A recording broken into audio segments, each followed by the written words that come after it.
Hello, hello, hello, neighbors. Good morning. Maliwanag ang araw. Palabasin natin si Kobe. This is my handsome doggy. His name is Kobe.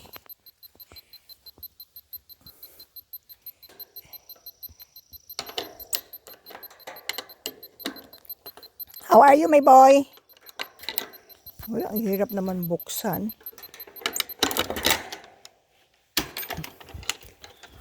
Ayun, tatagbo na siya. Uy, sasakay agad sa golf car. Magpagala agad. Kobe, come here. Kobe. Kobe. Hey, what are you looking there? No, we're not going anywhere, dear.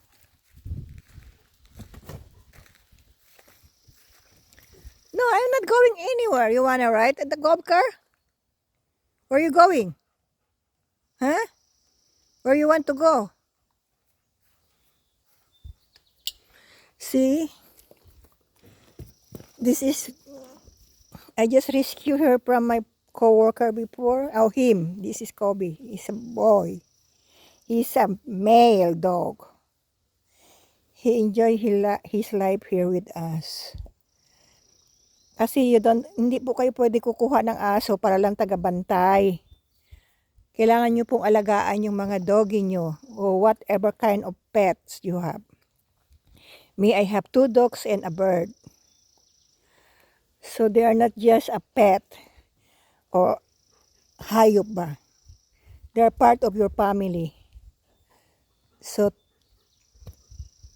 wala naman sila maasahan kundi ikaw na kumuha sa kanila. So, you have to take care of them. Hindi yan basta itapon lang sa tabi and dyan ka lang. No. Make sure they can walk around. They have exercise. Hindi kayo basta nasa corner lang ng kids. Go there. Go. Mommy will drive. Okay? Go. I'm going to drive for you.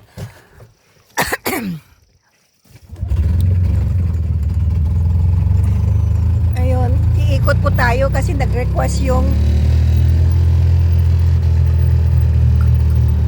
aso ko na mag-ikot. Ito po yung long drive namin papunta sa labasan. This is a nice driveway during summertime.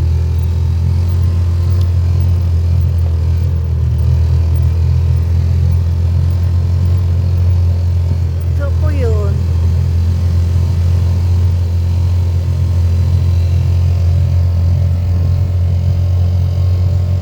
Ayan ang aking doggy. Katabi ko po.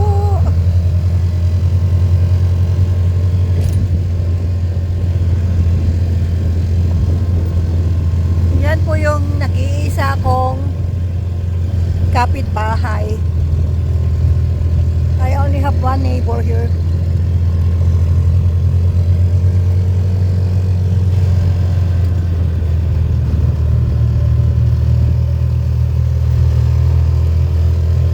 So dito po yung garbage namin. So driveway pa po to. Long driveway.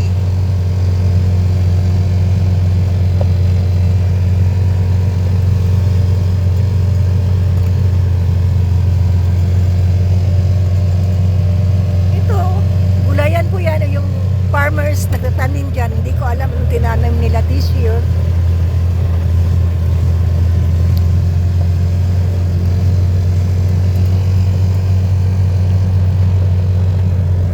Hi!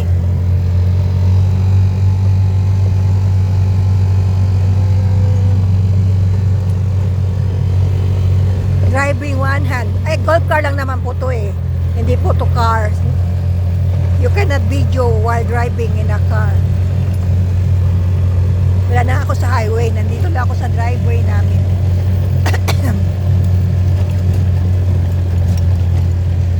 See?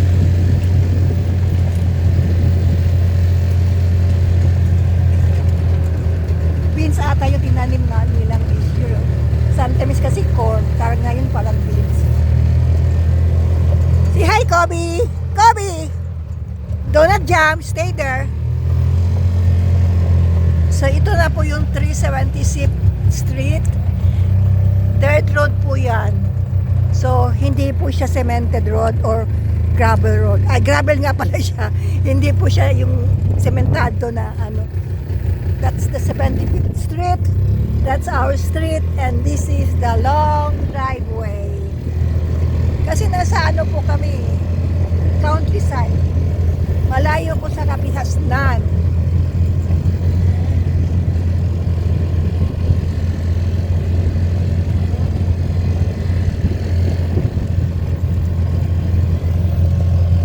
This is my swang sanctuary. This is where I live for almost 12 years or 15 years. Pagdating ko sa US, dito na po ako talaga tumira.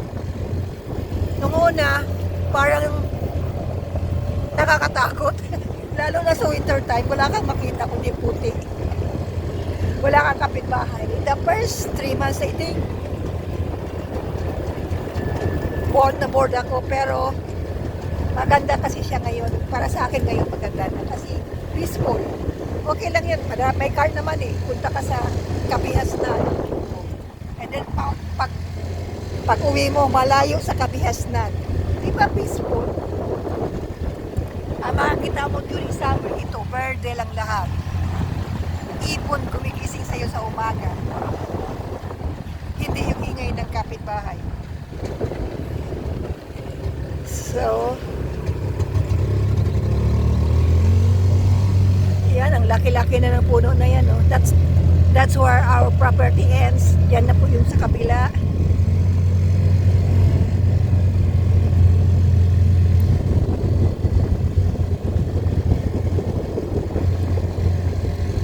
Yung farm na yan, hindi po yan sa amin. Yan lang sa kahoy na yun. That's our boundary.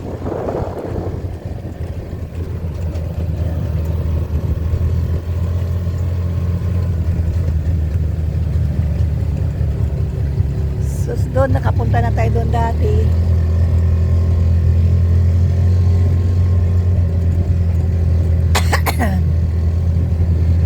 Yan yung pan. Man-made lang yan, pan na yan. Yung bahay ni Kobe. That's our shade. Divided into 3. Recreation room, shop, and the end was his garage. Yan po yung bahay. Sa loob, next time na po. Ito po yung sa likuran. Doon pa po sa dulo yung end ng property. Pero ayaw ko pumunta ngayon doon. Malamok kasi. Yun. Bagong gupit. Ay, bagong ano lang yan ng mga damo.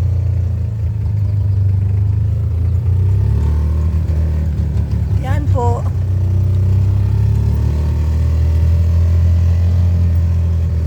And then punta tayo doon sa kabilang dulo. Pwede naman pupunta doon sa Kakahuyan, pero bagong ulan lang kasi. Umulan po kasi the other day.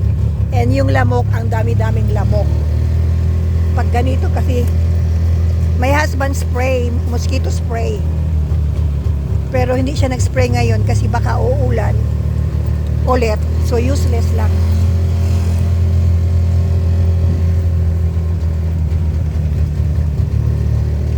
So ito po yun. Pupunta po tayo doon sa kabilang side ng property.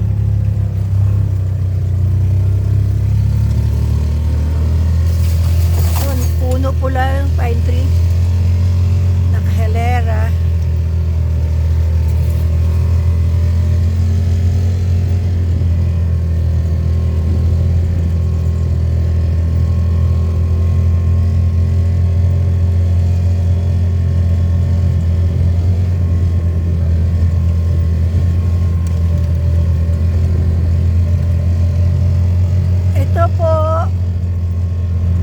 other side.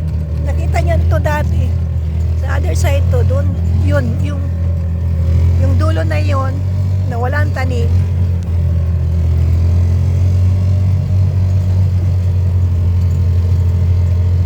Hanggang doon. Yun.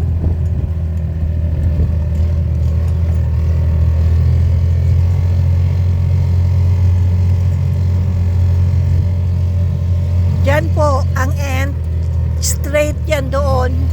Tapos yung shade doon, yun yung straight din papunta dyan sa likod. So, hey Kobe, come here. Do not jump.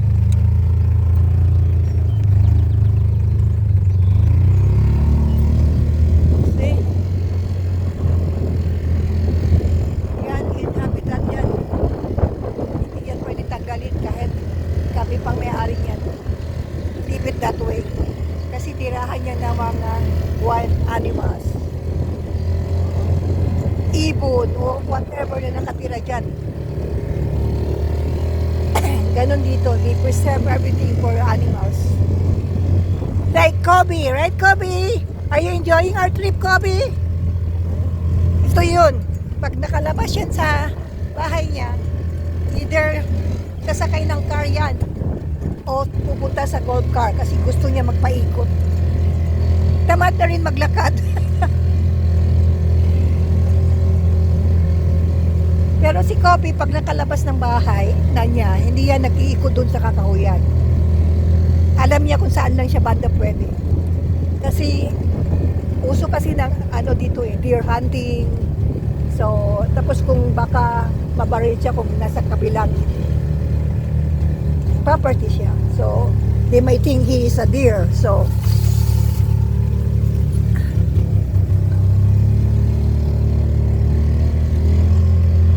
ito na po yun.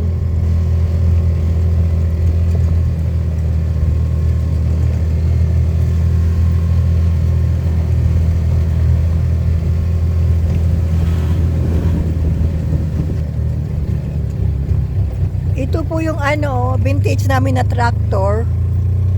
Yan ang tumutulong na sa amin during winter time para mag-bulldoze ng snow. Kaso lang, something happened in that. Parang may na-stuck na mga dumi sa pipe ng tubig papuntang pan. So, inaayos na asawa ko. Kaso na-stuck yung tractor dyan. So, I think his friend will help me pull that, will help him pull this tractor out from there. So, we save some wood. Pag nagputol ng kahoy, sinisave yan. Kasi ginagamit yan during summer doon, no? Mag-fire. My friends coming here, bumper, you know. Ito po yung sanctuary ko. Sanctuary. Dito po kami nakatira. Na dati, takot na takot ako. Lalo na mag-isa. Pero ngayon, mahal na mahal ko. Dahil peaceful na peaceful. How I wish itong property na to ay nasa Pilipinas. Kasi maganda peaceful. Dito walang fence. Kasi safe lahat. Ewan ko lang kung sa Pilipinas to baka may nakatira ng payak-payak sa tabi, may nagpatayo na, lalo na pag wala kang fence. I love Philippines, you know. Kaso lang yung doon, ang natin sa Pilipinas, yung laws are totally different from here. So, dito, walang mag-squat ng property mo. It's, kahit hindi mo yung bantayan, walang basta na lang magpatayo ng barong-barong o Everything are safe here. Maybe in this part of the US. I don't know sa iba. So that it's po mga ka-neighbors. This is my sanctuary here in Minnesota, USA. And we call this place Eden Valley.